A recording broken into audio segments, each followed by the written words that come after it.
I'm making this video for two reasons and two reasons only. Number one, you black saviors that claim to be for the people need to be addressed in your layers of hypocrisy and what you deem is for the culture and what you want to be viewed as a positive influence for not only yourselves, but people in the same age group as you, older than you, but especially the next generation that's younger than you right now growing up in the world. Number two is the main reason, and it's just because I'm petty, because I've been doing YouTube seriously since 2019, and if you comb through the comments of some of my older videos, you'll get a bunch of people who claim to be black saviors saying, I don't know what it's like to be black, I must hate my skin color, tap dancer for the white guy, I speak negatively about nothing but black people or black women, but if you watch my videos, you know that's not true. So I'm just cleaning house with this specific topic because you have this guy who I would argue has been one of the only positive influences for the black youth going viral on Twitter over these past few weeks because he's got videos teaching young black boys how to do some things that they're going to need to learn how to do in their later years. How do I know what size rim I got? It's on your tire, you understand? Yes, sir. Remember, all this information is on the vehicle usually somewhere, so you don't have to go and find it, right?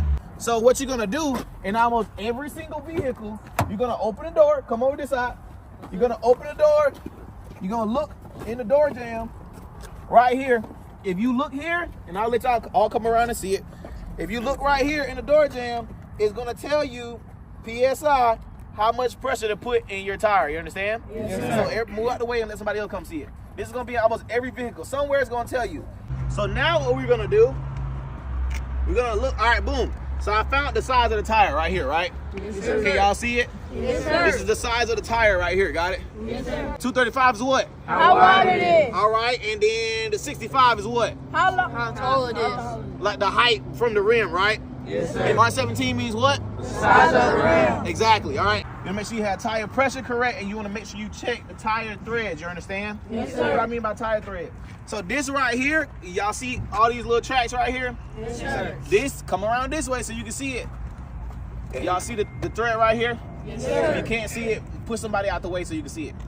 All right, so this right here is gonna tell you if you need a new tire or not, you understand? Yes, sir. This thread right here is gonna tell you if you need a new tire. You see how I can stick my finger in there and it's really, really thick, right? Yes, sir. If you had a tire that needed a new tire, it would be smooth right here. After a while, it starts to wear down. And I'll show you on my truck, because I almost need new tires, but I'll show you on my truck how it would be thick at first, but after so long of driving on it, it obviously wears off, right? And it's perfectly fine. You couldn't possibly see something wrong with that until you circle around that weird black savior sector of the internet because they saw videos of him teaching these young boys and they're seemingly disturbed by the boys saying yes sir to this grown adult male. There's been a lot of fuss on my social media pages about the students saying yes sir.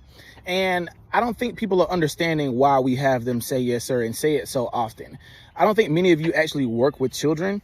If you work with young boys today in 2024, most of these boys are very, very, very soft-spoken. They barely speak when you speak to them. They don't say good morning, good afternoon, good evening. Like they don't give the proper greeting of the day at all. They ignore you when you're talking to them. They're nodding their heads and all that number. They want to, finger grip you when you're trying to shake their hand and, grab you with those fingertips. And, I make them say yes, sir, for a reason. The reason being is that it's teaching them to respond to something when somebody's talking to you. It's a routine that I'm building in responding when somebody's talking to you. We also make them say the proper greeting of the day. When they come in the room, when they come in our building, they have to say good afternoon, good morning, good evening, whatever the proper greeting of the day is to everybody that's in the room. They're also required to shake our hands when they walk in the room. It's building a routine of making your presence known when you first come into any place. That's very important for our boys because they're not understanding that nowadays. And also teaching them again to respond. I mean, these kids, you're talking to them, they're shaking their heads and nodding their head. They're not looking at you while they're talking. And for those of you who keep saying, oh, yes, sir, it's slave mentality. Actually, you were also taught not to look at somebody in their face. You were taught not to speak loudly to your slave master, etc. So me telling them to look somebody in their face, project their voice, act like they know who they are is actually teaching them against being a slave, because being a slave is somebody who cowers down and scared to speak and won't shake their hand and afraid to look somebody in their eye. That's what a slave is. So when I'm telling the kids to say yes, sir, it's not for me or me being egotistical. It's me building a routine in those students. So routines build habits, habits build character, and character makes the man. That's why we make them say yes, sir, and make them say it loudly. It's to learn to project their voice and actually respond when somebody's talking to you, because so many boys nowadays actually don't talk back to you. They don't say anything. They're nodding their heads. They don't know how to shake hands, and they don't know how to get a proper greeting of the day. Please understand why we do that, and know that students are never going to stop saying yes, sir. So get over it or unfollow. Thanks so much. Hate to break it to any of you, but when you grow up, you're going to have to respect older people, especially if they're in an authoritative position. You're going to have to listen to what they say. And if you don't want to, perfectly fine. Get away from the rest of the group because they're trying to learn something from this authoritative figure. And the proper response would be, yes, sir. But I'll let this man speak for himself about that. Now, what if we kick this scenario up a notch and we, instead of teaching young boys on how to operate and fix a car, we instead teach them on how to interact with the police. How you doing, sir? Doing good. Coach Tomas Franklin with Albany Police Department. First thing I want to do is already have my stuff ready, okay? Yes, sir. You don't want to get to the freaking car, and when he gets to the car, and you got to go fumbling around looking for stuff, right? Yes, sir. Why don't we want to fumble around looking for stuff? Exactly, they're gonna feel unsafe. You understand? Yes, sir. Regardless of whether they should or shouldn't feel unsafe, that makes somebody feel unsafe. You fumbling around because things happen, right? Yes, sir. So when they get there, the first thing you want to do is already have your license ready and have your hands on the steering wheel. You understand? Yes, sir. Have your hands on the steering wheel. Why? Because before they don't think you reach for nothing. So you're not reaching for stuff, right? Yes, sir. All right, cool. And another thing I want to do, I'm gonna let all my windows down. Okay? I ain't got nothing to hide, right? Yes, sir. I'm gonna let all my windows down in the car, and if it's nighttime, I'm gonna turn the car light on so he can see everything in the car, right? Yes, sir. Why am I doing that? But he don't think you trying to hide nothing or somebody trying to hide something for you. Exactly. Everybody feels safe, right? Yes, sir. So we already starting the stop off great. He probably in a good mood that I done let the window down. I done turned the lights on. He probably in a better mood now, right? Yes, sir. All right. So boom, he gonna come to the car. Yes, sir. All right, cool. So he gonna get my license. He may or may not go back to the car, which they usually do. They're gonna basically check your name, see if you got any warrants, if your license suspended, blah blah blah. But you sit tight and just wait for him to finish. Good. Yes, sir. All right, cool. He's coming back, bring my license. He's probably gonna give me a ticket for not having my seatbelt on. Now, what's the wrong thing to do if I'm getting pulled over and he come up to the car? Run. Nah, what? Run? We're not gonna run. And what's another thing we're not gonna do? Talk back, cussing, talking smack, all that stuff, right? Yes, sir. We're not doing none of that number if we get pulled over. We're not talking smack, we're not cussing, we're not telling them what our rights is, blase, blase, blah. We're not doing none of that, you understand? Yes, sir. We're trying to get home, and he trying to get home, cool? Yes, So sir. we're just trying to make sure everybody stays safe, because if we start talking smack, now what if he decide not to give me a ticket because I was being cool and I let my windows down and all that, right? Yes, sir. But if I decide to, well, I had my seatbelt on, I just took it off when you came up here. He gonna get upset, right? Yes, Because sir. he know you lying. So the best thing to do, also when you get pulled over, is to tell the truth, right? Yes, sir. Another thing you don't want to do, if you look inside my truck right there, what I got like on my windshield right there? Headlight. It's a dash cam. It's a dash cam. You don't want to, if you can encourage your mama, or whenever you get a license, you want to make sure that you have a dash cam in your vehicle as a second precaution. So for insurance purposes, get in an accident, you want to have an inside and an outside dash cam. You understand? Yes, sir. Make sure you keep that in your vehicle. We good? Yes, sir. All right. So now let's say he has to pull me out the car. So could you step out the car for me? Is there a reason I need to step out the car? The license came back suspended, so could you step out the car for me? Okay. Your license come back to suspended, you gotta step out the car. I'm not gonna be like, oh, well, ain't no way. No. Just go ahead and do it. Good? Yes, sir. Why we ain't arguing with him? Because he will listen. We gonna make him mad. We might just escalate the stop. You understand? Yes, All sir. right. License could be suspended. Now he can say he smelled marijuana, right? Yes, sir. If he says he smelled marijuana, there is nothing that you can do about it. You understand? Yes, sir. Get out the car. You understand? Yes, If sir. he say he smelled weed, just get out. We not fussing and fighting on the side of the road. You understand? Yes, sir. So have there been situations where people have done everything absolutely right and something still happened? Sure, but is that happening all the time? No. No, that's not happening every day. That's not happening every time somebody get pulled over. Most people have a basic stop every day, just like this, where they get pulled over, they take their ticket, and they go on by their day. You understand? Yes, sir. So don't let nobody make you feel scared of the cops or anything like that. But you also want to make sure you take the proper precautions so you still have a good stop. You understand? Yes, sir. And of course, the best way to not have to interact with the police is what? Not break the law, right? Yes, sir. Don't be speeding, put your seatbelt on, don't be riding with your cell phone in your hand, all that stuff, right? Yes, sir. Like I said, if you get pulled over and you truly don't know, he probably gonna tell you already. And if he don't, just ask him why you get pulled over. Cool? Yes, sir. All right, so that's how we're gonna keep that real simple. That's the easiest way to keep the stop simple, to make sure everybody's safe, make sure you safe, and make sure everybody get back home to their family. We good? Yes, sir. In a nutshell, everything that Mr. Randall told y'all was pretty jam up, okay? Yes, One thing sir. you want to make an officer feel is safe. All right, that's the key, because that's what I feel. That's my key to going home, is being safe, okay? Yes, Just sir. like you want to get home, we want to get home. and I tell everyone, listen, once you're pulled over by the cops, all right, prime example with your license, right? You see how quick he gave me his license, all right? When you turn 16, you're gonna be super happy to get your license, right? Yes, sir. So why when you want to show him to me, right? Yes, sir. Makes sense, right? Oh, Yes, yeah, here sir. you go, Officer Franklin. Let me show you my license. Man, I got my license. I'm jammed up. I'm good. All right? It's a way of keeping us from doing a lot of stuff. How you doing, sir? It's a way of keeping yourself safe and keeping us on our toes, okay? Yes, I'm one of sir. those officers that I'm big on honesty. You know, sometimes I may write a ticket. Most of the times I may not. You know, if you know you're doing something wrong, just go ahead and admit it so we can get everything on rolling and get you on about your business, okay? Yes, sir. The part about putting your hands on the steering wheel, making your hands visible, that's one of the biggest issues that we have. All right, just put your hands on the steering wheel and you can talk to me like this, right? That's not asking you to do too much, all right? It's just asking you to, you know, that way we don't have to worry about you reaching to get some, or if we tell you, hey, could you give me your license and your wallet is on the seat? Hey, Officer Franklin, I'm gonna grab my wallet off the seat, all right, man, go ahead. You know, now you're not old enough to do this, but once you get to the point where you have a weapon in the car, I always let an officer know you got a weapon. Every time. Every time. Hey, listen, hey, Officer Franklin, I'm a police officer. When I get pulled over, you know, because we, as officers do, get pulled over, the first thing I say is, hey, how you doing? You know, I do have a weapon in the car. And most of them will say, okay, you got a license for that? Yeah, I got a license for that. You know, and sometimes I show them a badge. Sometimes I say, hey, I'm a police officer. I got a weapon in the car, so that they know and they understand. And I'll tell them where it's at. Hey, man, it's over there in that seat, or it's under my seat, or it's in the glove compartment. That way they'll know. That way if you reach in that area, then they got a reason to feel nervous, all right? But if they already know, and you already got your hands on, you don't have to worry. Yeah, and I personally, like, every time I let an officer know I had a weapon, they usually don't bother you. They don't be like, oh, let me see your license. No, they just be like, all right, bet. And usually what I do, if I have my firearm in the car, while I'm getting pulled over, I put it in the passenger seat so they can see it when they get there. So that way I'm like, hey, weapon over there. And sometimes I don't really have to say much because they already see it, you know? So I just try to make it visible so we already have an understanding of we all trying to feel safe. And if a police officer pull up to your car and you done already let all the windows down and turn the light on, you already starting it off in a great mood. You've eliminated a lot of questions. Yep. You've also eliminated me having to pull out this little flashlight right here and shine it all in your car and do all this extra stuff that you don't like me doing anyway, okay? So if the lights are already on, I'm gonna just look and, okay, cool. I can see who's in the back seat, see what they got going on. I can see everybody in the car, you know, so you've eliminated that.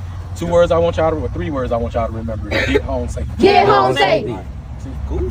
I appreciate you so much. And you would think, based on the scenarios that a lot of these black saviors like to talk about, this would be something useful and something productive so that these young black boys grow up and become young black men don't have to be in a scenario where they might get in handcuffs for doing something stupid. But of course, seeing the video, you would think nothing could be wrong with this. This is something reasonable, respectful, and it causes no unforeseen outcomes. But apparently, to a lot of the dumbasses you see on the screen, this is something that is nonsensical and shouldn't be happening and shouldn't be taught. And you should instead teach these motherfuckers to start karate chopping police officers or ignore police officers outright or just start fighting them for no reason, because that's what it means to have a proper response to being pulled over for speeding or some form of a traffic violation.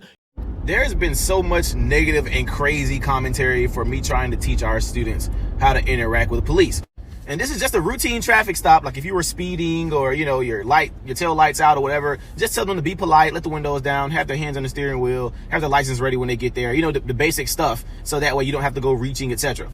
I have been called all types of coons and sellouts and degenerates and Harriet would have left me hanging, etc. just for simply teaching the kids to be polite if the police pull them over.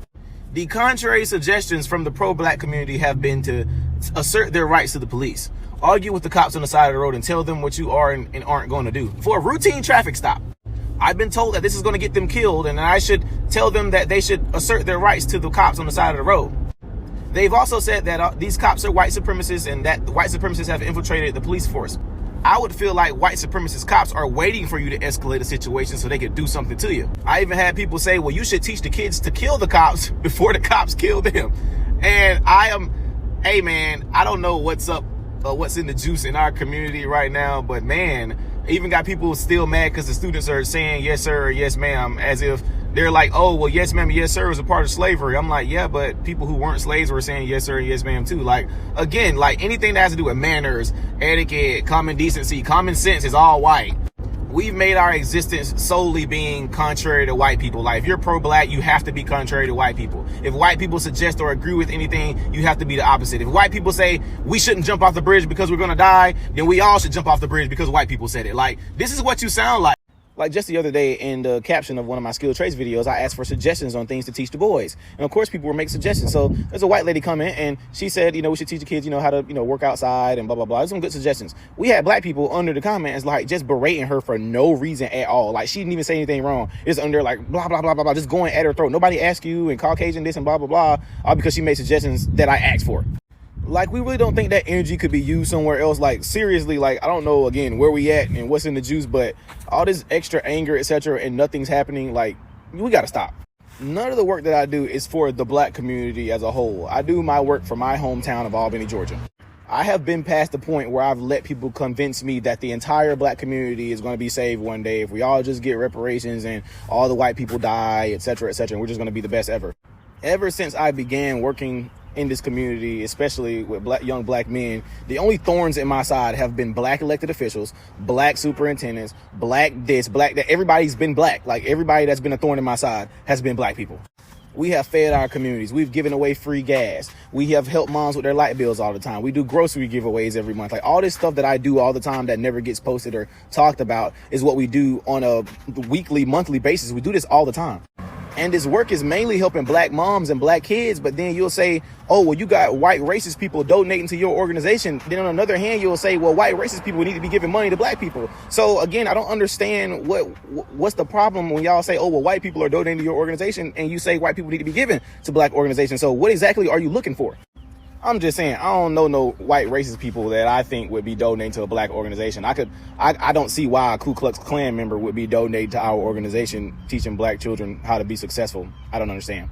But anyway, I'll go back to being a coon and all these other racially charged names y'all keep calling me because I want young black men to be successful. Y'all take care of yourselves. Peace. You cannot possibly argue to me in good faith that what you have seen is in any way, shape, or form controversial to the next generation of black youth. And the responses this guy has gotten for doing these things is fucking absurd because they've come from black people. They've come from people who spend all this time telling you that they have the white man's boot on their neck and they can't succeed and they can't do anything in life and they just need a chance, but they can't get that chance because of white supremacy and white guilt and white hierarchy and white patriarchy. And you see a guy taking his time to be a positive influence as compared to the rest of these dipshits y'all put on pedestals and praise and say, you are what it means to be black in society, even though they're sitting there being the dumbest stereotype under the sun. You have this guy doing everything necessary to teach young black boys to be better, and you have a fucking problem with that. You see him doing things that you can't do and that you won't do, and you see it as a problem because it's not your way of life. And you know what? Devil's advocate, cards on the table. Every situation with police officers is not going to be the same. Because yes, on this channel, we've talked about some real power-hungry-esque individuals who abuse their power, yes, on other individuals, but also black males as well. So that's obviously an outcome you'll probably have to deal with. It would be better if you didn't respond with some belligerent outcome that could make you look worse instead of the person who is in a position of somewhat power abusing it and facing a rightful punishment for such a thing, because duh, you're not gonna sit there and make the situation worse when it's already escalated to a point that you can't pull it back from. But in you motherfuckers' minds, it's perfectly reasonable to start throwing hands or do some weird Beckham Jokic movie stretch to where you think you can get away with it because you're the disenfranchised who's gonna start a GoFundMe to scam a bunch of motherfuckers because in your mind, you're the victim. What I'm gonna need from you black saviors is quite simple. The same thing I need from the white saviors. Stop thinking you're the only people on the planet. Stop thinking your way is the only way. I get it. You think everything in your life is catered in a form of you fighting back against white supremacy and you need more uplifting characters to do things that benefit you and you alone. But in reality, that's not how the world works. You people bitched for years and years again about needing more positive role models, and I hate to break it to you, these red pill motherfuckers are not it. Dr. Umar is not it. Your favorite rapper is not it. Guys like him are it, because they are dedicating time to doing things you talk about and dream about he's actually doing, but you're not liking how he does it because it makes you uncomfortable. Guess what? It ain't about you, because you are in your late 20s or your early 30s or your dying 40s, and you think the world's supposed to care about what you think while you're sitting on your ass bitching about people being productive in society instead of being destructive for society. I could have sworn we all wanted to see black youth be better, but apparently a couple months ago y'all was bitching about young black boys wearing suits because apparently them doing that was corny and bitch-made behavior in your eyes. You claim to want better for the black people and the next generation of black people, yet when people are making strides to make that happen, you seemingly want to stick it to them and want them to be on the ground, and you want them to not be successful in that endeavor because it's not your way of life. Well, I hate to break it to you, and I'll end the video like this. Every black person don't think the same. Every black person don't have the same experiences. Every black person is not going to want to be destructive for society. They instead want to be productive and constructive. And the only way they could see themselves doing that is to inspire the next generation to be better than this shitty generation. Because let's be honest, this current generation of black adults is some of the weakest motherfuckers on the planet because they wake up every day and bitch about racism. And if you're mad about what I just said, too bad, so sad. You have to get your tail out of your ass and understand it's time to stop your weird think pieces and instead go be productive in society like this gentleman. And if you can't do that, move aside so that more people could become mainstream for things like this instead of you motherfuckers that just want to talk about how you fuck some random bitch and that's how you are a predominantly successful individual. But let me know, is this the right way to start inspiring the black youth, or am I the guy who doesn't care about black culture or black society? Let me know in the comment section down below. Subscribe to the channel. I will see you in the next one. Goodbye.